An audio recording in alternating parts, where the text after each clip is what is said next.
Hello ළමයි ඉතින් කොහොමද? ඉතින් ළමයි අද අපි යන්නේ හිතු මතේ ගමනක්. ඉතින් අපි අද එළියට බැස්සේ පොඩි වැඩකට යන්න. ඉතින් ඒක වෙනස් වුණා. ඊට පස්සේ අපි තීරණය කරා මෙන්න මේ ගමන යනවා කියලා. ඉතින් මේක හිතු මතේ හිතුණු ගමන් ගිය ගමනක්. ඉතින් එහෙනම් යංග කොහෙද යන්නේ බලන්න.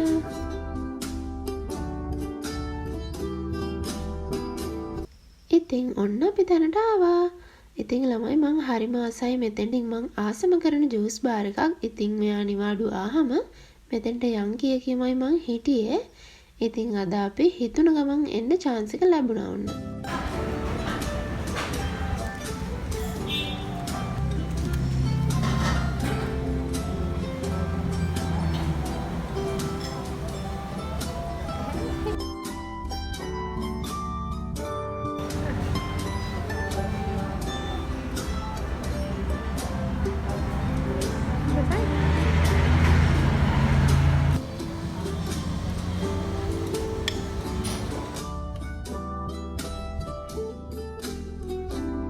ඉතින් ළමයි මෙතන දෙන ෆෘට් සැලඩ් ෆෘට් ජූස් හරිම රසයි.